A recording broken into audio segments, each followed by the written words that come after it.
Salut à tous, merci d'être fidèles au rendez-vous de l'émission. Je suis à la coopérative de mai aujourd'hui et pour nous accompagner, on a une artiste plurielle à la voix singulière, présente pour un concert avec Nuit Incolore. Bonjour Anna Magidson. Bonjour. J'ai choisi pour ce Hit Story votre chanson Mes Affaires. C'est votre dernier single, il est tout frais.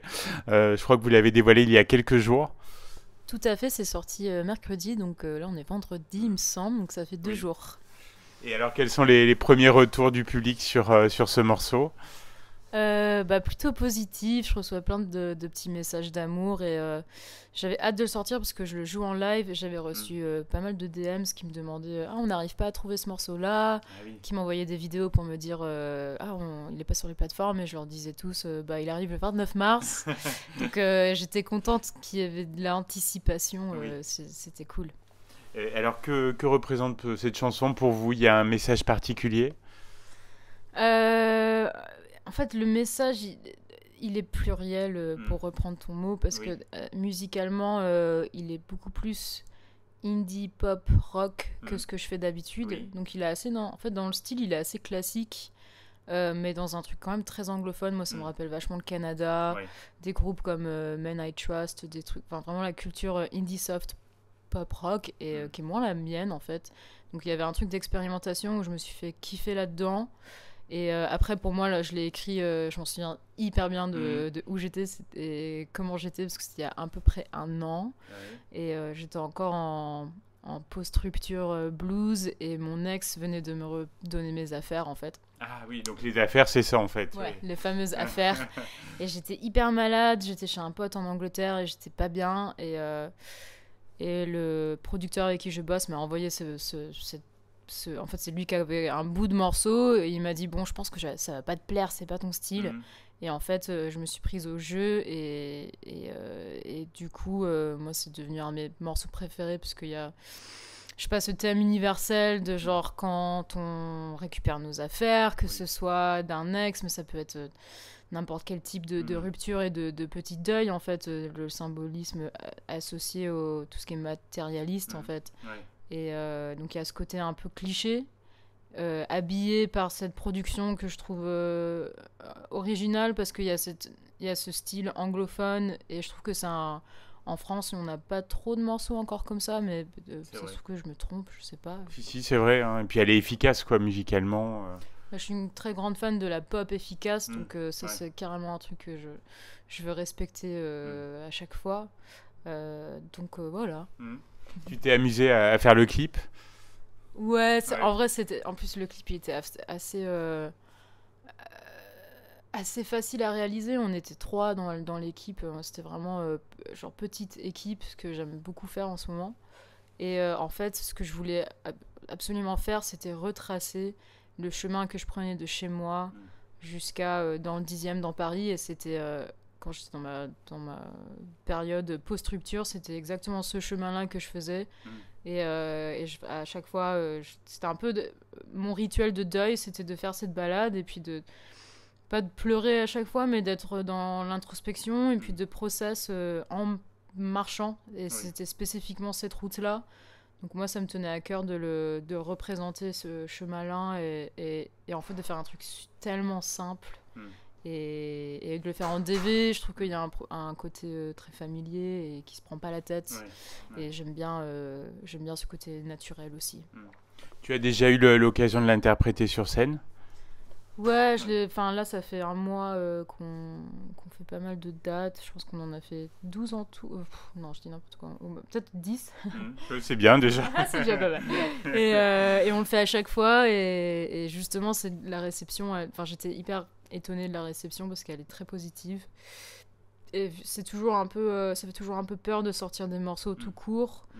Mais surtout des morceaux comme ça où je savais pas trop, enfin vu qu'il n'y a pas de précédent, enfin moi ça me rappelle pas un autre titre qui existe déjà en Oui. France, Ouais. donc ça fait toujours flipper. Oui. Et Forcément. Ouais. ouais, ça vient valider quelque chose quand tu vois dans le public Mm. qu'il y a une Mm. réaction ou de recevoir des messages Mm. par rapport au morceau, et Mm. ça fait du bien. Alors tu as sorti plusieurs singles là en 2023. Est-ce ils seront regroupés dans un futur EP ou album? Ouais, il y a un EP qui sort le 14 avril, Mm. donc ça arrive bientôt, et il y a 7 titres en tout. Mm. Et l'EP s'appelle Ménagerie de glace. Voilà. Beau titre. Merci. Est-ce qu'on y retrouvera ta collaboration avec Eugénie en plein vol? Ouais, tout à fait, tout à fait. En fait, depuis janvier, on fait sortir les singles qui seront regroupés dans ce projet-là, du coup. Très belle chanson. J'ai hésité pour Hit Story. Ouais. Heureuse d'être là donc à la Copé, c'est une salle sympa. Ouais, j'ai croisé un ami hier qui m'a dit qu'il avait joué ici avec Claire Laffut, il me semble. Ah oui. Ouais. Et il m'a dit c'est trop bien, tu vas trop aimer. Du coup, tout se passe super bien pour l'instant, tout le monde est très sympa, donc je suis très contente d'être là. Tu connais un petit peu l'Auvergne ou pas du tout? J'avais shooté un clip ici Ah oui. l'année dernière au mois de mars. J'avais eu très froid. Et oui, ça peut arriver. Mais c'était, on cherchait de la nature, des paysages super beaux, et Ouais. puis en fait il y a de tout ici. Donc ouais, on était venu dans ce coin-là, passer quelques jours. Il y a pas mal de dates de concerts qui arrivent là dans les prochaines semaines. Ouais, on enchaîne sur une poignée de dates qui en fait la culmination de cette tournée, c'est le Printemps de Bourges le 18 avril. Donc voilà, ça enchaîne bien. Donc, tu es né dans une famille de musiciens, donc la musique fait partie de ta vie depuis très longtemps.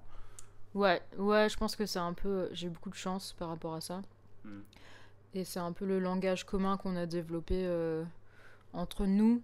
Et pour moi, c'est un peu une manière de m'exprimer aussi enfin, c'est comme apprendre une langue très jeune, en fait, je me rends compte. Je me sens trilingue et la musique, c'est un peu le langage de mes émotions. Je me rends compte en le disant à voix haute maintenant, donc c'est intéressant. Intéressant. Alors, tu as été membre du duo Hot avec Blasé. Ça change quoi d'évoluer en solo désormais?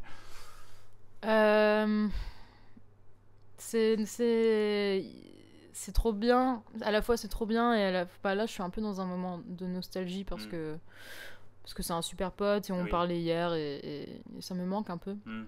Et mon bassiste Kevin, il jouait avec nous dans Hot, donc j'ai un peu des déjà-vus parfois. Mais c'était tellement une superbe expérience. Ça m'a appris tellement et j'étais quand même assez jeune quand on a commencé à tourner et tout ça, donc je suis contente d'avoir eu cette expérience-là. Et maintenant, j'ai l'impression que je suis beaucoup plus en contrôle, je sais ce que je veux et j'ai moins peur, j'ai moins de stress, enfin, normal quoi. Oui, avec l'expérience. Ouais, voilà. En fait, c'est un peu mon collège et là je suis au lycée quoi. C'est ça. Alors, dernière question, Anna, qu'est-ce qu'on peut te souhaiter là dans les prochains mois? Qu'est-ce qui te fait envie?